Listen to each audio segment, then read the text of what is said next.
Bom dia a todos, que a paz de nosso Senhor e Salvador Jesus Cristo esteja contigo, meu irmão e minha irmã. A mensagem de hoje tem como tema: elimine todas as causas de dissensão.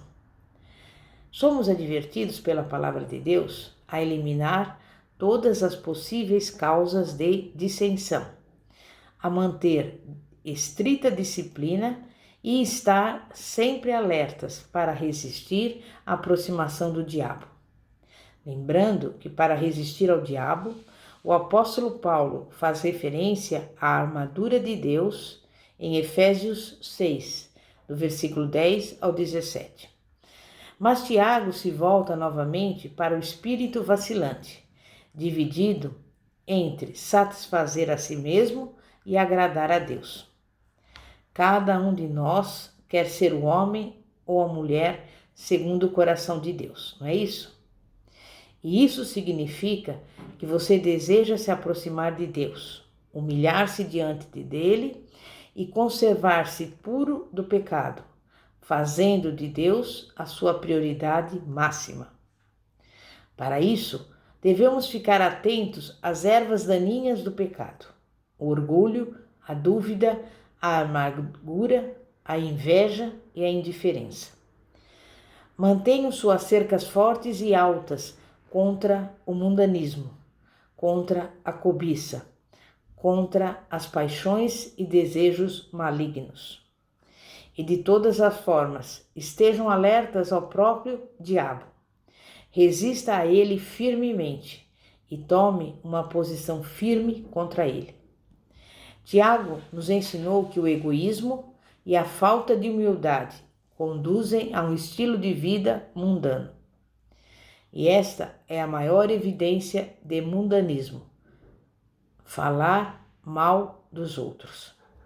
Tiago ressalta que o egoísmo e a nossa falta de submissão e humilhação diante de Deus nos leva a falar mal dos nossos irmãos e irmãs em Cristo. Falar mal de alguém significa depreciar essa pessoa. E essa é uma forma de fazer a pessoa parecer pouco ou menos importante. É também falar pelas costas, e isto é difamação. Tiago está preocupado em que crentes permanentes no corpo de Cristo, irmãos e irmãs no Senhor, estariam fazendo isso uns com os outros. A difamação não é apenas um pecado devastador, é um pecado singular e cometido com frequência. Enquanto outros pecados requerem que uma série de circunstâncias sejam vividas antes deles serem cometidos, a difamação necessita apenas de uma língua maliciosa movida pelo ódio. Tiago prossegue citando a lei e explica que julgar um cristão é colocar-se como juiz da lei moral de Deus, a lei do amor, a qual declara que devemos amar uns aos outros. Então, Tiago traz uma segunda razão para não falarmos mal nem julgarmos uns aos outros. Fazer isso seria colocar-se acima de Deus, que é o Criador da lei. Esse tipo de intriga e difamação prejudica todas as partes, especialmente aquela de quem nós levantamos calúnias, e isso prejudica o corpo de crentes no Senhor. Temos uma escolha a fazer sobre o tipo de palavras que falamos. Nós podemos falar ou não falar. Nós podemos destruir ou podemos construir. Nós podemos desencorajar ou encorajar. Nós podemos gritar ou falar docemente. Nós podemos ferir ou confortar. Uma palavra imprudente pode inflamar uma discussão. Uma palavra cruel pode destruir uma vida. Uma palavra rude pode derrotar e matar. Uma palavra graciosa pode facilitar a caminhada. Uma palavra de alegria pode iluminar o dia. Uma palavra amorosa pode curar e abençoar. Tiago confronta atitudes, ações e palavras que contrariam aquelas que devem tipificar uma fé pura. No capítulo 4, ele confronta a atitude de arrogância e autossuficiência em presumir o futuro.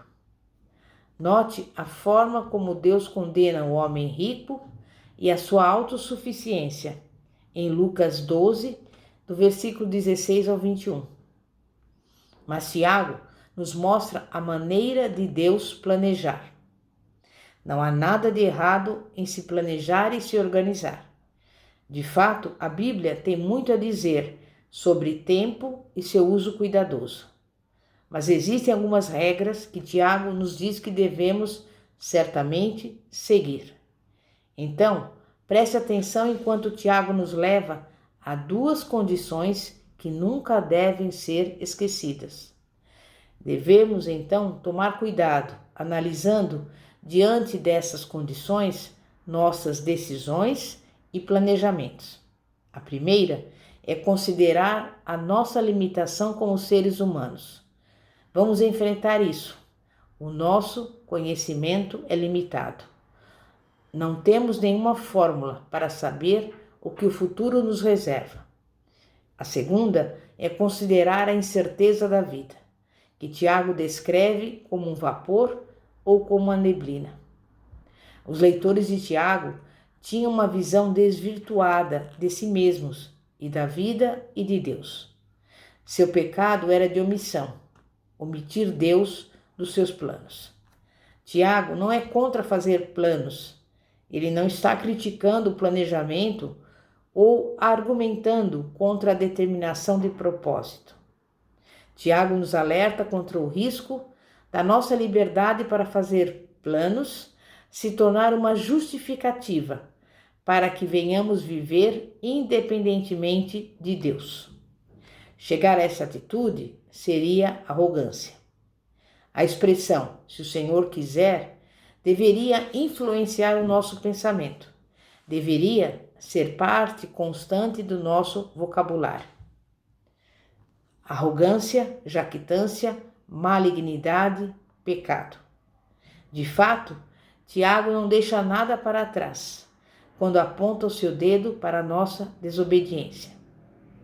No versículo 17 do capítulo 4, Tiago introduz uma palavra conclusiva, pois, que resume aquilo que ele vinha ensinando. Ele está definitivamente incluindo uma exortação para os seus leitores com respeito às práticas de planejamento sem a consideração da vontade de Deus. Mas com isso, ele está também resumindo os capítulos 1 a 4. Uma coisa é não conhecer o que a Bíblia ensina, qual é a vontade de Deus e o que não deve ser feito. Outra coisa é conhecer a vontade de Deus e decidir não obedecê-la. E agora, após Tiago ter tratado diligentemente nesses 4 capítulos a respeito de várias áreas de condutas, os seus leitores, você e eu, também sabemos o que é certo e o que é errado nesses aspectos. E como uma mulher segundo o coração de Deus, que deseja crescer em sabedoria e planejar com sabedoria quais são as normas de conduta que lhe são entregues por Deus para que possa atingir esse alvo. Nós vamos aprender algumas delas. Esteja certa de que somente Deus conhece o seu futuro. Acredite que Deus tem um propósito para a sua vida. Entenda que Deus pode enviar interrupções ao seu dia perfeito. Lembre-se de orar pelos seus planos.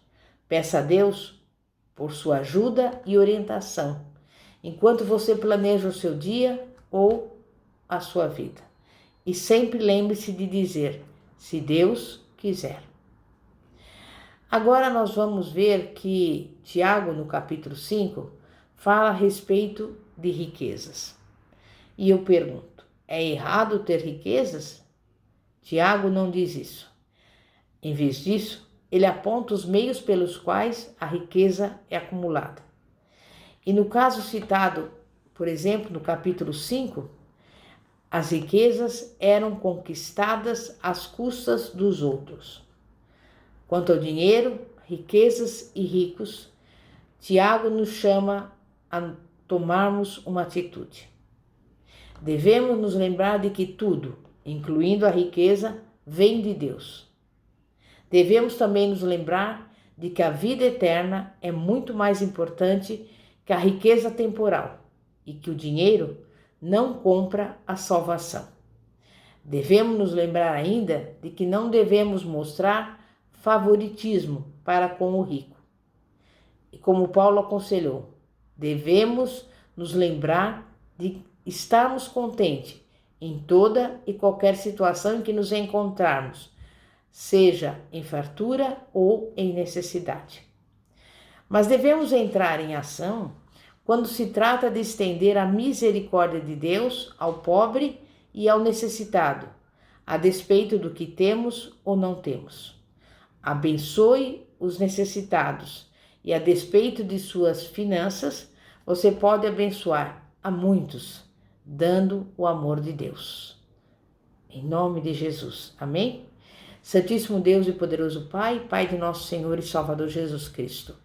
Pai, nós te louvamos, te agradecemos, porque estamos aprendendo maravilhosas lições a respeito daquilo que devemos fazer, dos comportamentos adequados e certos e que agradam ao Senhor e que estão de acordo com a tua palavra, de acordo com a vontade do Senhor expressa na Bíblia Sagrada. E por isso, nesse dia de hoje, nós agradecemos, porque a cada dia crescemos em sabedoria e fé, em nome de Jesus. Pastora Fátima, da Igreja Evangélica Apostólica Poder de Cristo. Que a paz de nosso Senhor e Salvador Jesus Cristo esteja contigo. Amém e graças a Deus. Glória a Deus.